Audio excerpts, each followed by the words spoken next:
Okay guys, we've come to number 4 in the big 5, and after the squats, which is number 1, number 2 is push or a press, number 3 was the pull, and now we're to the total core workouts, or full body core, whatever we want to call it.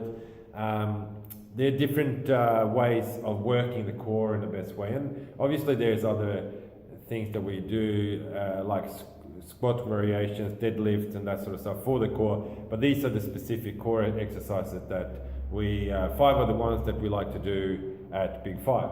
So the first one's the mountain climb, a really common move. We do it here really strict, otherwise we call it something else. So if it's a fast move, we call it a mountain runner, we call it a mountain jumper, and so forth. So the one we're going to show today is more strict core, and we want to try and embrace it. So that's a mountain climber for us.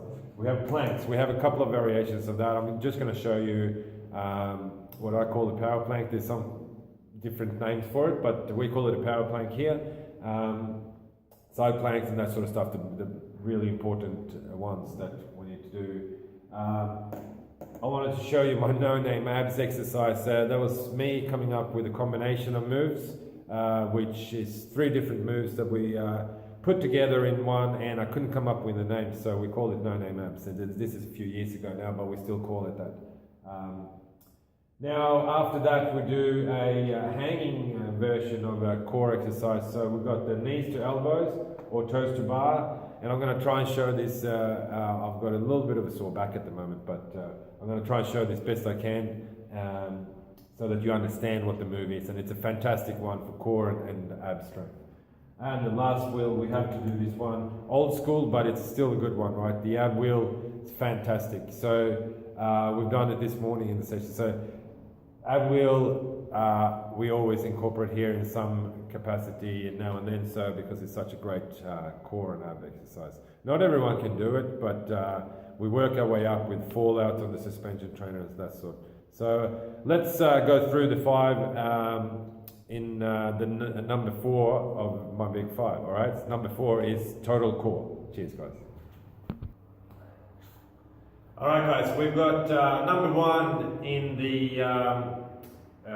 the full core or full body core, or total core series. Out of the 5, I'm going to show you the first one, which is the mountain climber. And the way we do it is really strict.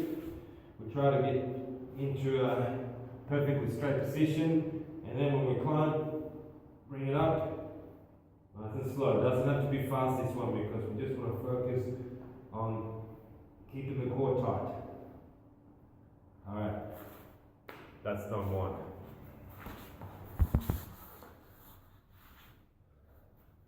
1. Okay guys, we have come to the plank, which is number 2 out of the total core exercises in the big 5, and I like to do the plank as a power plank. And so what it means is that you're going to just get up quickly and squeeze the whole body as tight as you can, push your elbows down towards your toes, squeeze your glutes, suck in your abs, and make sure it's a tight one. And we only hold that for sometimes just 10 seconds, right? It doesn't have to be longer than that. So this is how we do it. We start from the bottom, okay, and from here we want to just push up and squeeze everything tight. All right, so whoop,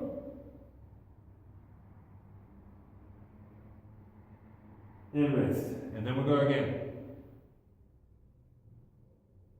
and rest, and we do that different number of times every time, obviously, but it's a fantastic core move. And the other one that we like to do, or I really love, is the side plank. And this one we can hold it, we can do the same almost as a power plank. So we push it up and squeeze everything really tight, okay? We come down and we squeeze it up and really tight.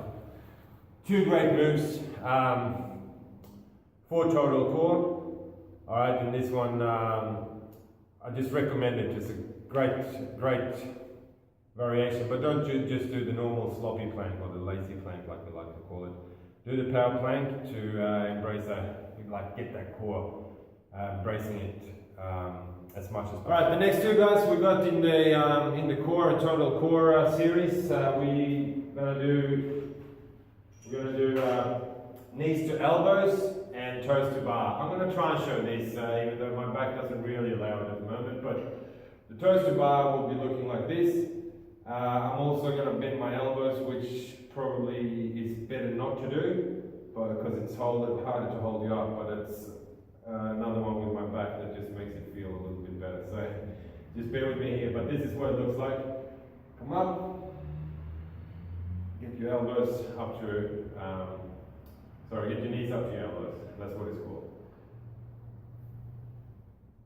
And up. And the second one would be the toaster bar. I'm going to bend my elbows here as well. Preferably you don't, but just to save my back in this one, here it is, guys. Just get your toes up, all the way up. All right.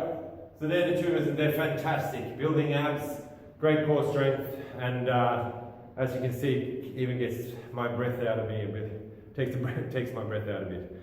So that's number 3.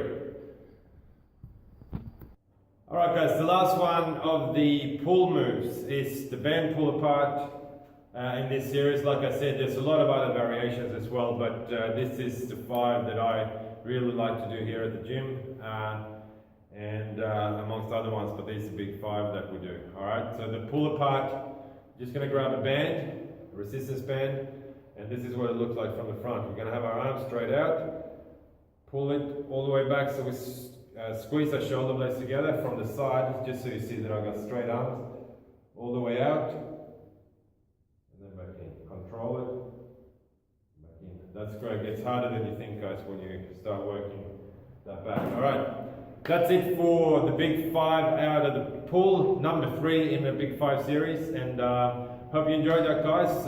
Watch out for the next one, number 4, which will be coming soon. Cheers.